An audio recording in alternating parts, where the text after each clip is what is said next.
اعوذ باللہ من الشیطان الرجیم، بسم اللہ الرحمن الرحیم۔ شروع کرتا ہوں اللہ پاک کے بابرکت نام کے ساتھ جو دلوں کے حال بہتر جانتا ہے۔ میری طرف سے دیکھتی آنکھوں سنتے کانوں سب کو السلام علیکم ورحمۃ اللہ وبرکاتہ۔ لاکھوں کروڑوں درود و سلام آقائے دو عالم خاتم النبیین حضرت محمد مصطفیٰ صلی اللہ علیہ وآلہ وسلم پہ اور آپ کی آل پاک پہ، آپ کے صحابہ کرام پہ، اولیاء کرام پہ درود و سلام کے بعد میں آج ایک اہم موضوع ہے، کچھ یادداشتیں آپ لوگوں کو کراؤں گا، اس پہ بات ہوگی۔ پھر آج سپریم جوڈیشل کونسل کا اہم اجلاس ہو رہا ہے جس میں ججوں کی اپائنٹمنٹ کی جائے گی، اس پہ بات ہوگی۔ اور آئی ایم ایف کا وفد کس منصوبے کے تحت پاکستان میں آیا ہے، اس پہ بات ہوگی۔ اور کیوں وہ مداخلت کر رہا ہے ہمارے اندرونی معاملات میں، اس پہ بات ہوگی۔ تو اہم ہوگی، بہت اہم باتیں ہوں گی، حق سچ کی باتیں ہوں گی۔ اور آپ لوگوں سے ایک ہی اپیل ہے کہ دیکھیں، یہ میرے اکیلے کا چینل نہیں ہے، یہ ہم سب کا چینل ہے، یہ آپ سب کا چینل ہے، یہ پاکستان کے 26 کروڑ عوام کا چینل ہے۔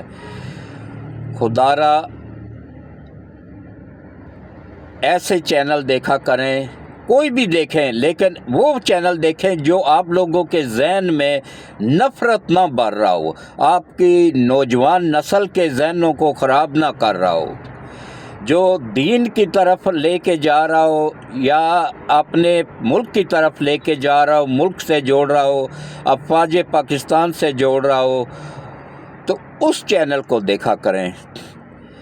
میری آپ سب سے ایک ہی اپیل ہے کہ دیکھیں، یہ میرا نہیں، آپ سب کا چینل ہے، ویڈیو پوری دیکھا کریں، سکپ نہ کیا کریں، اور گھنٹی کے بٹن کو آل پہ پش کر دیا کریں اور سبسکرائب بھی کر دیا کریں چینل کو۔ الحمدللہ 20 سے 25 ڈیلی سبسکرائبر آ رہے ہیں، میں ان کی تہ دل سے ان کا شکر گزار ہوں اور ان کو ویلکم کرتا ہوں، خوش آمدید کہتا ہوں۔ اور یہی دعا ہے کہ اللہ آپ سب کو حق سچ پہ چلنے اور حق سچ سننے کی توفیق عطا فرمائے، اور حق سچ کہنے والوں کے ساتھ چلنے کی توفیق عطا فرمائے، آمین ثم آمین۔ تو اب آپ پاکستانی قوم جو ہے نا، یہ بھول بہت جلدی جاتی ہے، تو ان کو وقفے وقفے سے میں یاد کراتا رہتا ہوں۔ آپ لوگوں کو یاد ہوگا کہ جب نواز شریف کو حکومت سے ثاقب ناصور نے اور جسٹس منیب نے اور جسٹس بندیال نے اور انہوں نے مل کے نا بے غیرتی کی تھی، اس کو ناحق اتارا کہ بھائی بیٹے سے تنخواہ نہیں لی۔ بھائی بیٹے سے باپ کب تنخواہ لیتا ہے؟ یہ جو قوم یوتھڑ کہہ رہی ہے نا کہ چوری، کوئی چوری پہ کا الزام تو اس پہ تھا ہی نہیں۔ مشرف 11 سال 24 گھنٹے تمام ایجنسیاں اس کے پیچھے لگائے رکھی ہیں، وہ 1 روپیہ بھی کرپشن ثابت نہیں کر سکا تھا نواز شریف کی۔ تو اس نے کیا کرنی تھی؟ یہ تو خود بھی نشئی ہے، پوڈری ہے۔ تو اب دیکھیں جناب کس طریقے سے کہ جب نواز شریف کو اتارا گیا تو اس وقت جناب پیٹرول کی پرائس تھی، ابھی گوگل سرچ کر لیں، گوگل پہ پرائس موجود ہے، پیٹرول مل رہا تھا 60 روپے لیٹر، اب کس طرح لیٹر ہے؟ 258 روپے لیٹر۔ جب عمران نے حکومت چھوڑی تھی تو اس وقت تھا 280 روپے لیٹر۔ تو اب 60 روپے سے 280 روپے لیٹر پہ لے کے جا رہا ہے ایک بندہ، تو اس کو کہہ رہے نہیں جی اس کے دور میں مہنگائی کم ہوئی تھی۔ اچھا، آٹے کا تھیلا کتنے کا تھا؟ 500 روپے کا۔ جب عمران نے حکومت، جب نواز شریف کو اتارا گیا تو آٹے کا تھیلا تھا 500 روپے کا، 20 کلو کا۔ جب عمران کو اتارا گیا تو اس وقت آٹے کا تھیلا کتنے کا تھا؟ 3000 روپے کا، 20 کلو بھی نہیں، 15 किलो आटा था उसके अंदर। 5 किलो आटा भी कम हो गया और 500 से 3000 पे रेट चला गया। इसी तरह घी 150 रुपया किलो था अच्छे वाला, वरना 120 रुपये किलो था। अच्छे डालडा या अबीब या ये जो अच्छी कंपनियां हैं ना, ये जो था ना वो 150 रुपये किलो था। तो जब इमरान को उतारा गया तो उस वक्त उसका रेट था 600 रुपये किलो। चीनी 60 रुपये किलो थी जब इमरान को नवाज शरीफ को उतारा गया तो 60 रुपये किलो थी। जब इमरान को उतारा गया तो उस वक्त 250 रुपये किलो थी। अब अंदाज़ा लगाते जाएं, सुनते जाएं, यूँ थोड़ा सुनते जाओ और शर्माते जाओ, शायद शर्म आ ही जाए। तो अब आ जाएं जनाब बिजली के बिल पे। नवाज शरीफ को जब उतारा गया तो 3.5 रुपये यूनिट थी बिजली। जब इमरान न्याजी को उतारा गया तो उस वक्त कितने रुपए यूनिट था? 25 रुपये यूनिट। और IMF के साथ मायदा करके जाते जाते गया था कि, और बाद में मायदा तोड़ के भी गया था ताकि मुल्क दिवालिया हो जाए, इसको कर्ज ना मिल सके। तो वो मायदा करके गया था कि जनाब 300 रुपया पर यूनिट पे लेके जाएंगे बिजली का रेट। 3.5 रुपये से 300 रुपये पर किलोवाट पे लेके जाना था इन्होंने, पर यूनिट पे लेके जाना था। एक यूनिट का 300 रुपये चार्ज होने थे। तो इससे आप अंदाज़ा कर लेना कि एक तूफ़ान आया था। इन आलमी ताकतों के टाउटों ने मिल के इन्होंने इस मुल्क को तबाह किया, मुल्क की मईशत को तबाह किया, अच्छे तरक्की करते हुए मुल्क को 50 साल पीछे धकेल दिया। और वही IMF अब हमें गाइडलाइन दे रही है, हमें बेबस कर रही है, मजबूर कर रही है।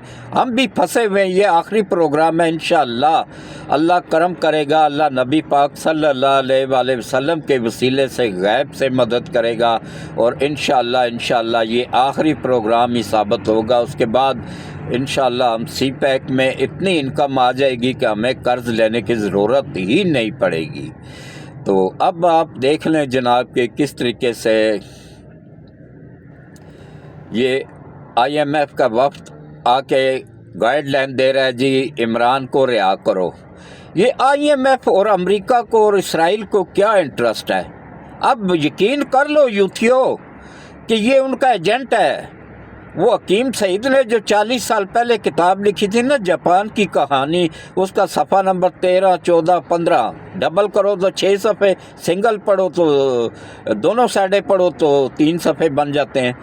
तो ये पूरे इमरान न्याजी के बारे में ही है, किस तरह इसको यहूदी ला रहे हैं, किसको खरबपति यहूदन के साथ शादी करवाएंगे, किस तरह बड़ा सा घर लेके देंगे, किस तरह इसके बच्चों को पालेंगे, किस तरह इसको सियासी जमात बना के देंगे, किस तरह उसी जमात के थ्रू मुल्क को तबाह करवाएंगे। ये तो अल्लाह की करम नवाजी हुई है, अल्लाह की मदद हासिल हुई है जो मुल्क बच गया, वरना कसर इसने कोई नहीं छोड़ी थी तबाह करने की। खुद इसका बयान मौजूद है कि मुल्क दिवालिया हो चुका है। शेख रशीद का बयान मौजूद है कि मुल्क दिवालिया हो चुका है, बस ऐलान होना बाकी है।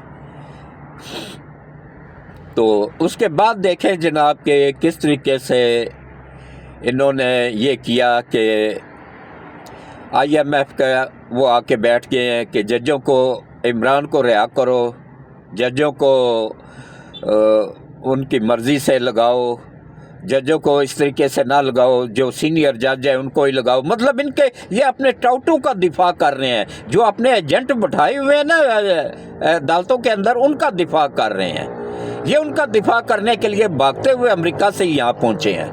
इससे आप अंदाज़ा कर लेना कि हमारा मुल्क कहाँ से कहाँ पहुँच चुका था। ये तो अल्लाह की करम नवाजी हुई है कि नबी पाक के वसीले से अल्लाह ने खुसूसी करम किया कि हाफ़िज़ सैयद आसम मुनीर साहब की शक्ल में अल्लाह ने प्यारे हबीब की औलाद दे दी है, जो हमारी कमांड कर रही है, हमारी अफवाज पाकिस्तान की कमांड कर रही है। अब मैं आप लोगों को बता दूं ना कि इंशाअल्लाह ये अली का शेर है, फातिमा की औलाद है, अली और फातिमा की औलाद है। तो कभी भी वो किसी का आगे नहीं झुकेगा। अली शेर खुदा है, फातिमा नबी पाक का फरमान है कि मेरी नस्ल फातिमा से चलेगी, फातिमा की औलाद ही मेरी औलाद होगी, और जो फातिमा की औलाद है वो नबी पाक की औलाद है। जो नबी पाक की औलाद को, अगर नबी पाक को अल्लाह ने बेहिसाब मोजज़ात दिए, और फिर ये शाह शम्स तबरेज़ की नस्ल है जिन्होंने मुल्तान में सूरज को सवा नेज़े पे बुला लिया था, ये वो नस्ल है। अगर इनके ख़ानदान वालों को या इनके आबाओ अजदाद को इतनी ज़्यादा अल्लाह की तरफ से ताकतें मिली हुई थी, तो इसको भी बहुत कुछ मिला हुआ है। इसको आम आप आर्मी चीफ ना समझें, ये अल्लाह की तरफ से भेजा गया है, और इसी ने ही आके मुल्क का दिफा भी करना है, IMF से निजात भी हासिल करवानी है, इस मुल्क को उनके चुंगल से निकालना है, हमारे स्टेट बैंक ऑफ पाकिस्तान को IMF के चुंगल से निकालना है, और इंशाअल्लाह ना सिर्फ तरक्की करेगा मुल्क बल्कि आगे भी बढ़ेगा, और इंशाअल्लाह नबी पाक सल्लल्लाहु अलैहि वसल्लम के वसीले से अच्छा रिज़ल्ट भी मिलेगा। तो अब आप आ जाएं जनाब के आज सुप्रीम जुडिशल कौंसिल का इजलास हो रहा है, जिसमें के इमराडू जजों का मक्कू ठप दिया जाएगा। आज उनको उस लाइन पे लाया जाएगा कि जहाँ पे वो अक़लियत में तब्दील हो जाएंगे, रहेंगे भी, और इस तरह रहेंगे कि वो धोबी के कुत्ते की मिसाल के ना घर का रहता है ना घाट का रहता है। ये भी ना घर के रहेंगे ना घाट के रहेंगे। कितनी इज्जत अल्लाह पाक ने दी हुई थी जस्टिस मंसूर अली शाह को, लेकिन उस बंदे को इज़्ज़त रास नहीं आई। पैसे के पीछे लग के, डॉलरों के पीछे लग के उसने अपनी इज़्ज़त भी गंवाई और हाथ भी कुछ नहीं आया। हाँ, डॉलर और नेशनलिटियाँ मिल गई हैं इन लोगों को, लेकिन अल्लाह इनको उधर ही दफ़ा करे, उधर ही मरे खपे, इनकी नस्लें भी उधर ही तबाह हो जाके। ये गद्दार वतन है, जो मुल्क का गद्दार है, दीन का गद्दार है, अल्लाह उसको जहन्नम वासल करे, और अल्लाह उसकी दुनिया और आखिरत दोनों बर्बाद करे। दुनिया में भी वो निशान इबरत हो और आखिरत में भी निशान इबरत हो, ऐसा अल्लाह ताला इनको बना दे। और कल के व्लॉग बहुत अहम होगा, उसमें मैं बताऊंगा कौन कौन से जज आए हैं और कौन कौन सी सुप्रीम कोर्ट में आए हैं। और अब इमरान न्याजी का जो वकील था ना, फैसल चौधरी फवाद का भाई चौधरी फैसल, उसको अरेस्ट कर लिया गया है। इतनी गंदी ज़ुबान इन दोनों भाइयों की, इनके खून में ही गंद शामिल है। अच्छा खून जो होता है ना, उसकी पहचान अखलाक से होती है, नस्लों की पहचान अच्छे अखलाक से होती है। आप लोग भी अपने बच्चों को ये समझाया करें कि बड़ों का एहतराम करो, बच्चों से प्यार से बोलो, और मीठी ज़ुबान जो है ना सदका जारिया होती है। मीठी ज़ुबान हमेशा रखो, नरम लहजा रखो, अल्लाह आप लोगों की गैब से मदद करेगा इंशाअल्लाह। तो उसके बाद अब देख लें जनाब के किस तरीके से ये इनको अक़लियत में तब्दील कर दिया जाएगा। आज लाहौर हाई कोर्ट में भी जज आ जाएंगे, सुप्रीम कोर्ट में भी जज आ जाएंगे, और इंशाअल्लाह सारा निज़ाम ठीक हो जाएगा। और जो आलमी ताकतों के ट्राउट एजेंट है ना, वो या तो अक़लियत में आ जाएंगे, ज़िल्लत की ज़िंदगी गुजारेंगे, या तो इस्तीफ़े दे के, इस्तीफ़े नहीं देंगे क्योंकि इनको बैठाया इसीलिए गया कि शर फैलाने के लिए। इनका मकसद ही शर फैलाना है। शैतान का काम ही होता है शर फैलाना, शैतानियत फैलाना। तो ये भी शैतान ही है, शैतान से कम तो नहीं है, बल्कि शैतान के चेले हैं ये। तो अब देखें, आखिर में मैं आप लोगों से एक ही बात कहूँगा, खुदारा अपने दीन की तरफ लौट आएँ, अपने मज़हब की तरफ लौट आएँ। ये दुनिया की ज़िंदगी आर्जी ज़िंदगी है। यहाँ पे हम ऐसे हैं जैसे कि एक कैद खाना है। कैद गुजार के जैसे ही रिहा होंगे तो हम अपने असल घर की तरफ चले जाएंगे, वो होगा हमारा असल ठिकाना। उसकी तैयारी करें। यहाँ पे तो जिसका एक घर होता है वो चक्रों में होता है कि एक घर किसी तरह और बन जाए, वो किराए पे दे दूँ। जब दो घर बना लेता है तो मज़ीद करप्शन में लग जाता है कि 2 और बन जाएं तो ताकि 3 का किराया आता रहे। इन्हीं चक्रों में पड़े पड़े ज़िंदगी एंड हो जाती है और कब्र में जा के सो जाता है, सो नहीं जाता है, कब्र में जाके फिर भुगता है। और पीछे उसके यकीन जानिए कि कब्र पे थूकने के लिए भी औलाद नहीं आती है जिनके जिस्म में उसने आराम शामिल किया होता है। तो इसलिए कोशिश करें कि बच्चों को हलाल खिलाएं, उनके जिस्म में हलाल दाखिल करें और उसके बाद फिर उनसे अच्छे की उम्मीद रखें। अगर उनको आराम खिलाएंगे, उनके जिस्म में आराम डालेंगे तो फिर उनसे अच्छे की उम्मीद हरगिज़ ना रखें। कितने लोग मुझे मिलते हैं, कहते हैं हाजी साहब हमारे बच्चे हमारे साथ बदतमीज़ी करते हैं, हमें खाना नहीं टाइम पे देते हैं, हमारी बहुएं बदतमीज़ी करती हैं, बेटों को बताएं तो बेटे भी आगे से शुरू हो जाते हैं। तो मैं उन्हें एक ही बात कहता रहता हूँ कि अल्लाह से माफ़ी मांगो। तो उनका कसूर नहीं है, ये भी आप लोगों का ही कसूर है। आप लोगों ने उनके जिस्मों में हराम शामिल किया, वो हराम अब बोल के बता रहा है कि मैं हराम हूँ। तो इसी तरह ये फवाद चौधरी और उसका भाई फैसल चौधरी ये इंतहाई गलीज़ गंदी ज़बान के हैं दोनों। अब इमरान नियाज़ी चक्रों में है कि किसी तरह मुझे डील मिल जाए तो मैं यहाँ से निकल के भाग जाऊँ अमेरिका या फिर कनाडा, या फिर 3 मुल्क बताएं उसने, अमेरिका, कनाडा और इंग्लैंड, इन तीनों ममालिक में से किसी एक मुल्क में चला जाऊँ। लेकिन गवर्नमेंट ने उसको जो ऑफ़र किया मेरे ज़राए के मुताबिक वो सऊदीया की है। सऊदीया में ये जाना नहीं चाहता है। सऊदीया में क्यों नहीं जाना चाहता है कि भाई सऊदीया को तो ये मानते ही नहीं है, आवाम को बेवकूफ़ बनाने के लिए ये उम्रे कर रहा था, इसका उम्रा वगैरह कबूल नहीं होता है क्योंकि ये कादियोड़ा है। इसकी तो माँ, इसका सक्का नाना मिर्ज़ा ग़ुलाम अहमद कादियानी का 13वां खलीफा था, सक्का नाना इमरान नियाज़ी का। अगर ये बात गलत साबित हो तो मैं हर कोर्ट में पेश होकर सज़ा भुगतने के लिए तैयार हूँ। ये सारे कादियोड़ों की जमात है, उन्हीं की जमात है।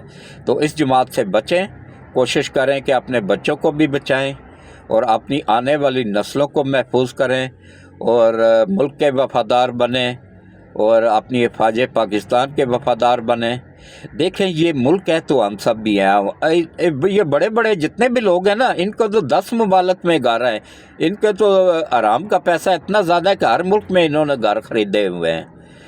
तो अब देखें जनाब के हमारा तो जीना मरना इसी मुल्क के साथ ही है, हमारी नस्लों का, हमारी औलाद का। तो कोशिश करें इस मुल्क के वफ़ादार बनें। मुल्क है तो हम सब भी हैं।